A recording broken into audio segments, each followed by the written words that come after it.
Ketua Parlemen Rusia, teman dekat Presiden Vladimir Putin, Vyacheslav Volodin, menuturkan panasnya hubungan Rusia dan Amerika Serikat dapat memicu perang antara kedua negara.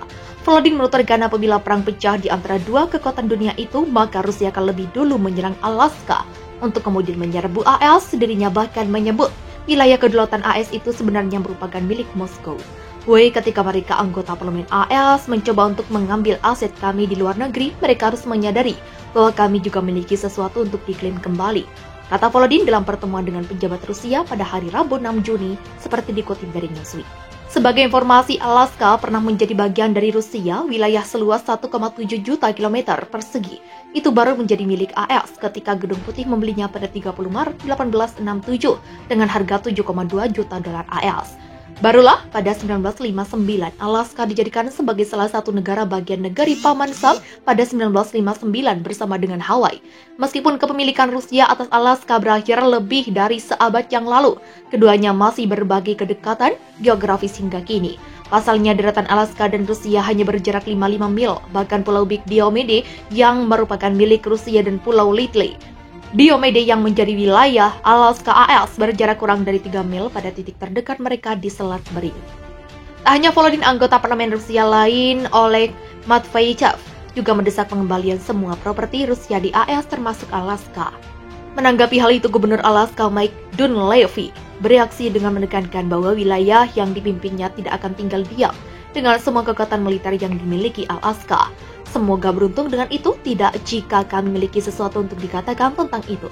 Kami memiliki ratusan ribu orang Alaska yang anggota militer bersenjata yang akan melihatnya secara berbeda, katanya. Perang Ukraina, AS akan tingkatkan kehadiran militer di seluruh Eropa. 300 ribu serdadu siap siaga. Sikap terbaru AS ini terjadi di tengah rencana pertemuan Presiden Joko Widodo dan Presiden Rusia Vladimir Putin di Moskow Kamis 30 Juni. Sebagai bagian dari misi menciptakan perdamaian antara Rusia dan Ukraina. Sehari sebelum melawan ke Moskow, Presiden Jokowi telah bertemu Presiden Ukraina, Presiden Volodymyr Zelensky di Istana Mariinsky, Kiev, Rabu 29 Juni. Di hadapan Zelensky, Presiden Jokowi juga tetap menyampaikan pentingnya penyelesaian damai dan mengatakan bahwa spirit perdamaian tidak boleh pernah luntur. Indonesia tahun ini berkedudukan sebagai Presiden kelompok negara G20 yang menempatkan Presiden Jokowi di pusaran urusan internasional. Sejumlah pemimpin Barat mendesak Presiden Jokowi agar tidak mengundang Presiden Putin dalam pertemuan puncak G20 di Bali November mendatang. Markas militer permanen di Polandia. Untuk meningkatkan kehadiran militernya di Eropa, AS akan membangun markas besar militer secara permanen di Polandia. Adapun kapal-kapal perang AS akan dikirim ke Spanyol. Pesawat-pesawat tempurnya akan diterbangkan ke Inggris dan pasukan angkatan daratnya akan berada di Rumania. Presiden AS Joe Biden mengatakan NATO dibutuhkan sekarang lebih dari sebelumnya. Aliansi militer itu mengalami perombakan terbesar sejak Perang Dingin, kata Sekjen NATO Jens Stoltenberg. Rencana baru dalam menanggapi invasi Rusia ke Ukraina ini artinya akan ada lebih dari 300.000 tentara dalam kesiapan tinggi pada 2023, naik dari 40.000 tentara yang ada sekarang. Inggris tingkatkan jumlah pasukan. Biden mengatakan pada pertemuan puncak di Madrid bahwa NATO akan diperkuat ke segala arah di setiap medan darat, udara, dan laut. Kementerian Pertahanan Inggris juga mengatakan pihaknya secara signifikan meningkatkan ketersediaan pasukan untuk pertahanan kolektif NATO. Artinya akan lebih banyak kapal perang, pesawat tempur, dan pasukan darat yang siap tempur.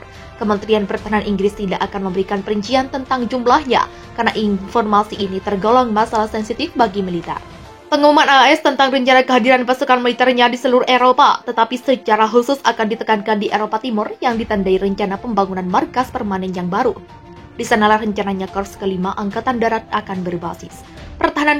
Pertahankan setiap inci wilayah anggota NATO. Dalam pertemuan tingkat tinggi NATO di Madrid, Biden mengulangi komitmen NATO untuk mempertahankan setiap inci wilayahnya. Dia mengatakan kami bersungguh-sungguh ketika kami mengatakan serangan terhadap satu adalah serangan terhadap semua. Sejauh ini kehadiran militer Inggris di Estonia sudah naik hampir 2 kali lipat, dengan kehadiran lebih dari 1.600 tentaranya di sana.